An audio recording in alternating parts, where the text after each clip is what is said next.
సరే ఆ పథకాలతో మాకు సంబంధం లేదని చెప్పే భారతీయ జనతా పార్టీ గవర్నమెంట్లో ఎట్లా కంటిన్యూ అవుతుంది?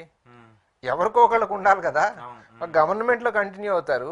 గవర్నమెంట్లో మేజర్ స్టేక్ హోల్డర్స్ ఇద్దరు ప్రామిస్ చేసిన ప్రామిస్లకు మాకు సంబంధం లేదంటారు. వీళ్ళు వెళ్ళి సెంట్రల్ గవర్నమెంట్లో ఉంటారు, నిధులు తెచ్చుకోలేరు. ఏం తమాషా చేస్తా ఉన్నారు ఆంధ్రప్రదేశ్ రాష్ట్రంలో అంటే కేవలం అధికారం ఎంజాయ్ చేయాలి. వాళ్ళకి ఏమైనా ఇబ్బందులు ఉంటే ఆ ఇబ్బందులు కాపాడుకోవడం కోసం నరేంద్ర మోడీ దగ్గర షెల్టర్ తీసుకోవాలి.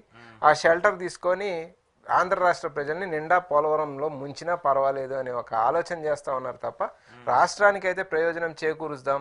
మనకి ఇదిగో 21 మంది ఎంపీలు ఉన్నారు. అవసరమైతే ప్రతిపక్ష పార్టీ దగ్గరికి అప్రోచ్ అవుతాం. Major stake holder Congress party, ప్రతిపక్ష పార్టీ, ఇదిగో భయ్యా నువ్వు విభజన చేశావు, ఈ చట్టం ఇట్లా పడింది 10 ఏళ్ల నుంచి, దానికి మరి మాకేమో నరేంద్ర మోడీ ప్రభుత్వం అమలు చేయట్లేదు, రండి పోట్లాడండి, మీరు వచ్చి మాతో పాటు కలిసి పోట్లాడదాం అని రావాలి కదా, అప్రోచ్ అవ్వాలి కదా. బలాన్ని కూడగట్టుకునే కేంద్రంలో అధికారంలో ఉన్నటువంటి ప్రభుత్వంలో ఉన్నారు, ఇక్కడ రాష్ట్రంలో అధికారంలో ఉన్నారు, ప్రతిపక్షమైన కాంగ్రెస్ అవసరం అంటే నేను అంటుంది మీకు నిజంగా రాష్ట్రం పట్ల కన్సర్న్ ధ్యాస ఉంటే రాజకీయ పార్టీ కన్సర్న్ ఉంటుందా, రాజకీయం చేస్తుందా?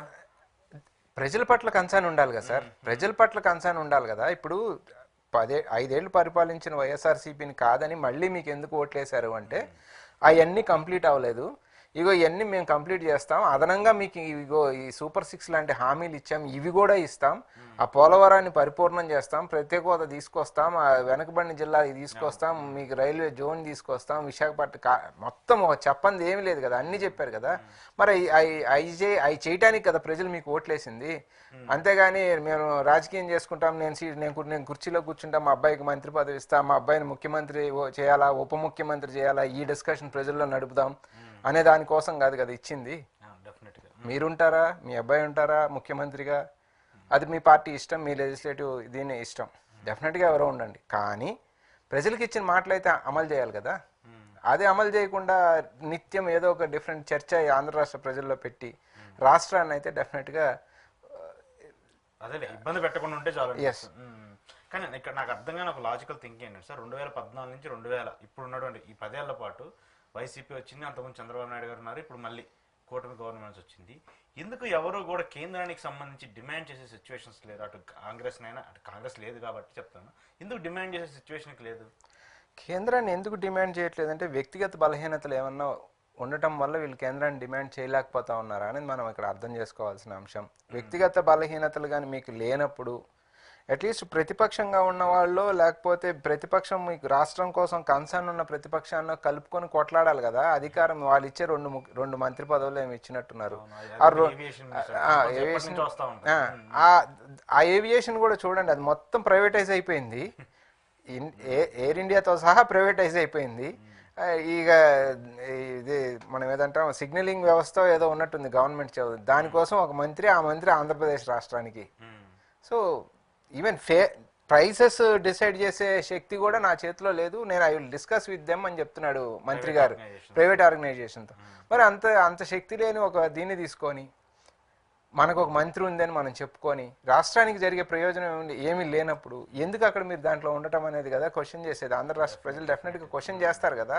సో దానికి సమాధానం చెప్పాలి. మళ్ళా గతంలో 4 ఏళ్ళు ఉన్నారు, 5 ఏళ్ళు బయటకు వచ్చారు, కొట్లాడాలి ప్రజలు అడిగినప్పుడు. ఇప్పుడు కూడా మళ్ళీ అటువంటి పరిస్థితి ఉత్పన్నం అవ్వకుండా ఇప్పటి నుంచే మేల్కొని రాష్ట్ర ప్రజలకు న్యాయం చేయాలి అని కోరుతా ఉన్నాం.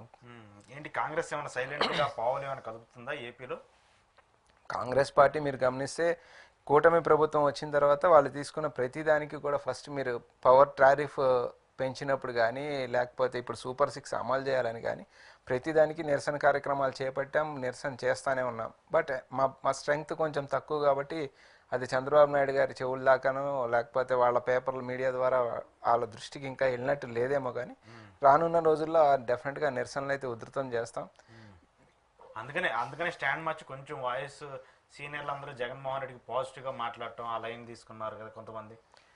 లేదు, అట్లా జగన్మోహన్ రెడ్డి గారికి పాజిటివా, చంద్రబాబు నాయుడు గారికి వ్యతిరేకమా అనేది కాదు. కానీ రాష్ట్ర ప్రజలకు జరగాల్సింది జరగాలి, దాని గురించి మాట్లాడతారు. కానీ నాకు తెలిసి ఏ సీనియర్ గా కూడా జగన్మోహన్ రెడ్డి గారికి అనుకూలంగా వెళ్ళి చేద్దాం అనేది అయితే నాకైతే ఎక్కడ కనపడలేదు.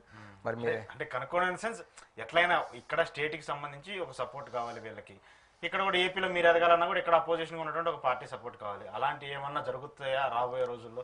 అలాంటి ఏమన్నా జరుగుతాయా అంటే కూడా ఓపెన్ గా ఒప్పుకోవాల్సిన విషయం, బలంగా ఉన్న వైఎస్ఆర్సీపీ, కేంద్రంలోనే మేం బలంగా ఉన్నాం, రాష్ట్రంలోనే వాళ్ళు బలంగా ఉన్నారు. ఇట్స్ లైక్ ఇప్పుడు చంద్రబాబు బీజేపీ టీడీపీ కాంబినేషన్, కేంద్రంలో బీజేపీ బలంగా ఉంది, ఇక్కడ చంద్రబాబు నాయుడు గారు బలంగా ఉన్నారు.